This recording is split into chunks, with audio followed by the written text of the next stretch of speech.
وسلام عليك يا بابا. يلا الله يا بابا وسلام عليك يا بابا. الله الله الله يا بابا وسلام عليك يا بابا. سيدي منصور يا بابا ونجيك نزور يا بابا. الله الله الله يا بابا وسلام عليك يا بابا. الله الله يا بابا وسلام عليك يا بابا.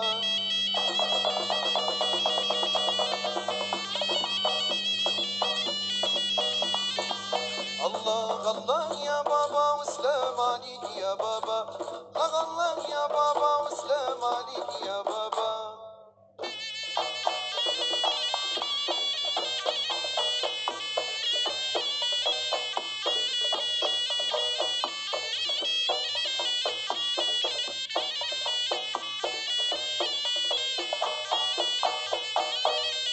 حرام حرير وفوطة سوري وحزامي بالالوان.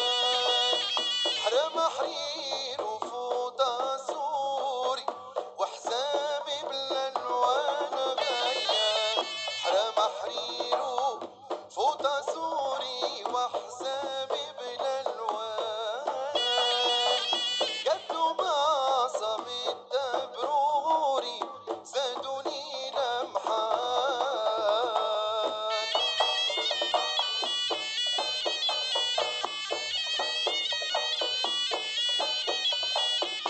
قد طويل وزيني بغدل شمعة تذوي وسط المحفل.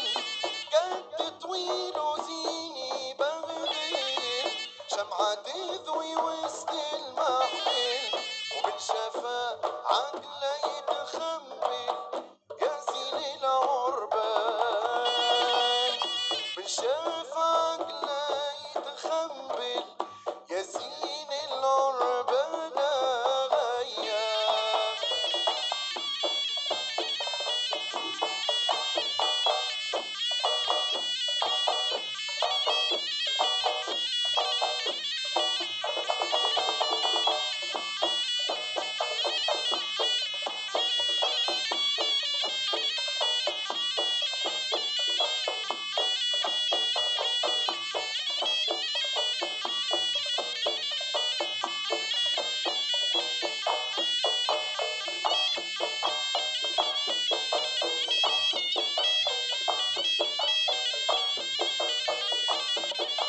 هيو هيو البنات بتلوموا عليا حرقت قلبي ومشات بالفانتازية.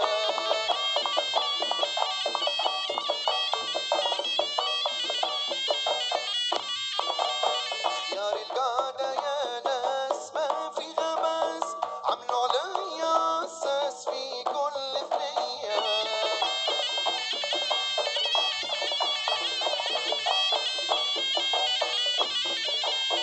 خيار القعدة في الشط بشكل رفض موجة تقلب وتحط تعمل كيفية.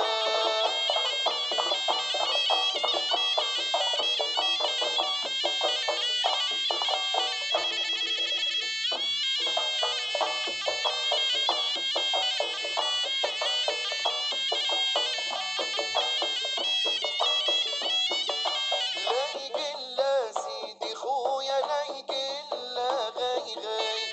لا يقل جاب عروسة تتجلى غاي.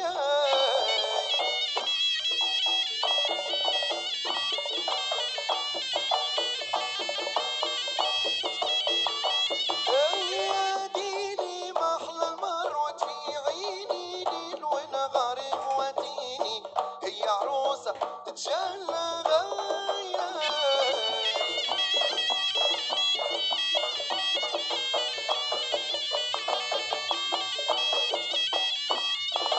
يا عمري بكيت وشبه خمري خلاني حاير في أمري هي عروسة تتجلى غاي غاي.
بابا وسلام عليك يا بابا. يلا الله يا بابا وسلام عليك يا بابا. الله الله يا بابا وسلام عليك يا بابا. الله الله يا بابا وسلام عليك يا بابا. الله الله يا بابا وسلام عليك يا بابا. مساء الخير، مساء النور، اهلا وسهلا بكم في من قلبي. شكرا على اختياركم القناه الوطنيه الاولى. اليوم من قلبي مخصصه للفرقه الوطنيه للفنون الشعبيه. تاريخ كبير، مسيره حافله بالتتويجات والميداليات. الفرقه الوطنيه للفنون الشعبيه على امتداد سنوات شرفت تونس في الخارج، وكان عندها بريق ومازال اليوم البريق هذايا باش نحكيو على جديدها. فما مجهود كبير في السنوات الاخرانيه من القايمين على الفرقه هذيا، وقاعدين يقدموا في عروض مزيانين على الاخر. اخرهم دبكه طبل اللي هو كان في اليوم العالمي للرقص.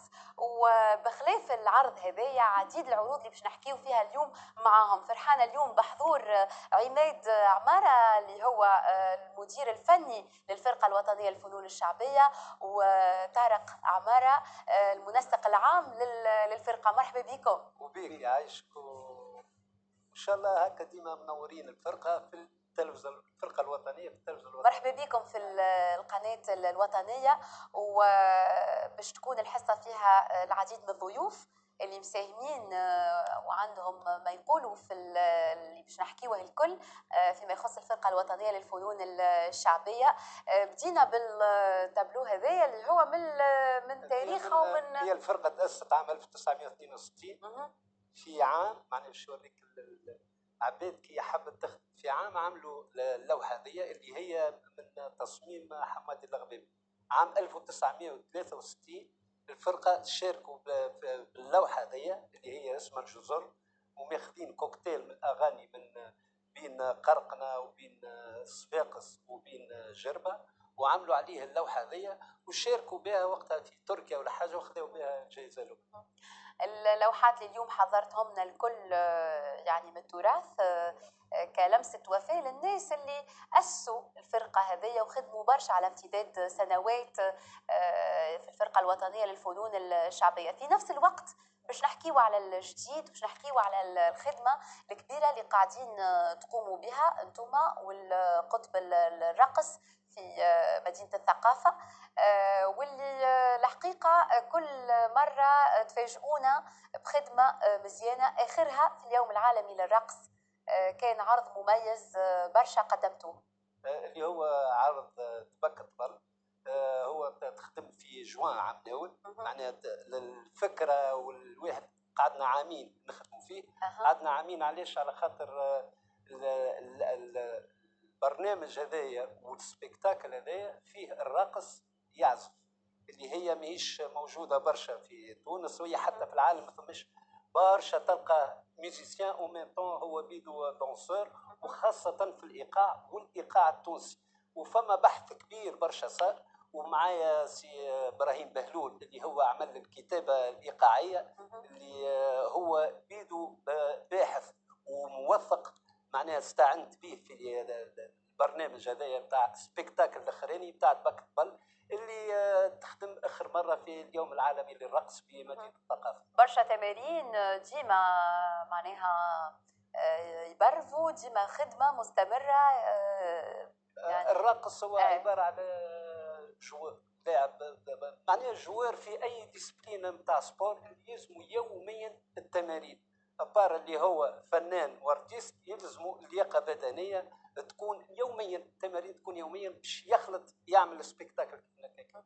طارق مرحبا بيك. وبيك يعيشك. انا نستسمع في ساعات الكل. احنا اليوم في سهره من القلب والفرقه الوطنيه اللي هي القلب والاصل، اللي هي تراث، واللي هي الفرقه الوطنيه سفيره تونس. تقعد ديما هو شعار الاول نتاعها اللي هي الرايه التونسيه والهويه التونسيه. الفرقه الوطنيه كما قال لك 62 وشاركت باللوحه هذه في تركيا، خذت الجائزه الاولى، وكانت من ارقى ومن احلى اللوحات اللي بدات بها في حياه الفرقه، ووقع تطويرها من بعد مع العناصر اللي شادت مع حمادي الغربي والكل من العناصر اللي توجدوا في الوقت هذاك.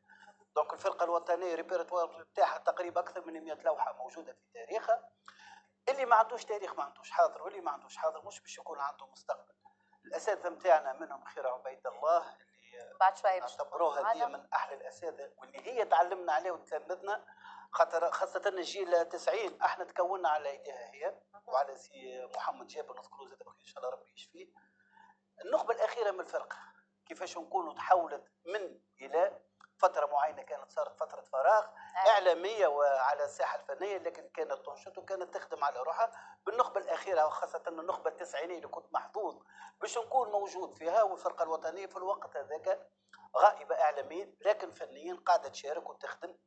مع الوقت كنا حافظنا عليها اللي نعتبروها كأنها سفينه خرجنا بها بر الامان. وين 2018 يقع الفصل هو 380 نتاع الحكومه انه باش تكون الفرقه الوطنيه تلتحق بمسرح الاوبرا وتكون مرجع للتراث التونسي، والنخبه الاخيره يقع استغلالها. سي عماد عماره بطبيعته هو المبدع، هو الفنان، هو الحق. كان من 2014 تقريبا هو اللي مشرف على الفرقه، 2011 المشرف على الفرقه من الوقت هذاك، خاطر التداول عليها العناصر. جات الفتره هذيك ولات فيها فتره فراغ، احنا في بعضنا كراقصين وكل شيء قمنا باختيار عماد اكثر واحد فينا قارئ موسيقى، اكثر واحد فينا سوليست. اليوم نفرحوا حاجه دخلت حتى للتاريخ ما كانتش موجوده، انك باش تلقى معناها راقص ولا مدير فني. يبقى اليوم بالمسرح الاوبرا اليوم كان عنده الحظ باش يكون هو يقدم مشروع الفني.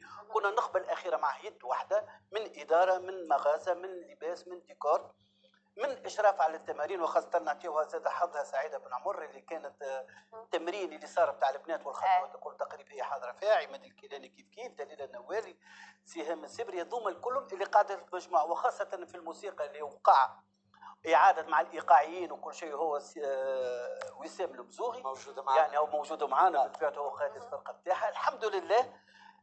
الفرقه حتى كانت ماهيش موجوده على الانترنت، عملت لها الصفحات بتاعها، حاولنا باش نكونوا في الاتصال خاطر خديت الاتصال تكون موجوده يعني والتواصل باش تكون موجوده اكيد ما كانتش موجوده اصلا.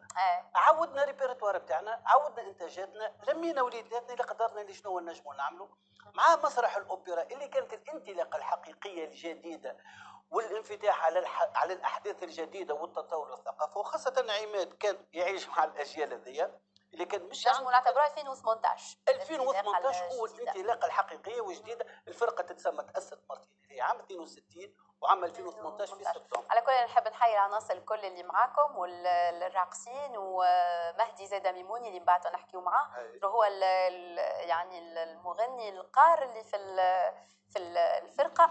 مع انتم ديما في العروض كل عرض عنده الكونسيبت نتاعو وتستضيفوا يعني فنانين اخرين يكونوا مشاركين في العرض.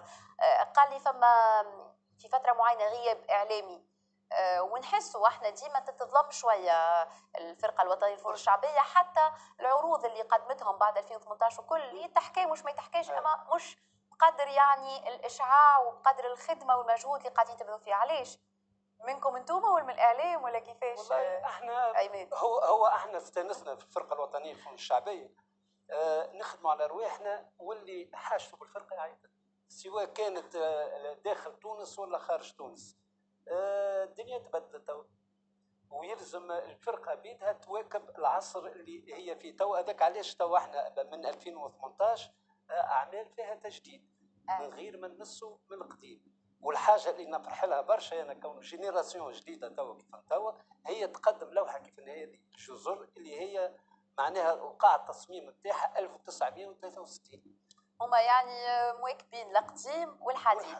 واحنا نحكيو على الحديث بك طبل اللي هو العرض اللي تم تقديمه في اليوم العالمي للرقص، عرض مميز على الاخر. فما يعني تغيير كبير تشاهدوه على مستوى التصور الفني لكل العرض هذايا. باش نشوفوا شويه ونرجعوا نحكيوا على يعني الجانب الفني للعرض هذا. العرض شفناه في اليوم العالمي للرقص مؤخرا، نستناو عروض اخرى ان شاء الله تتبرمج ويتم يعني تقديمه في اكثر من مناسبه. نشوفوا بعضنا نرجع نحكي.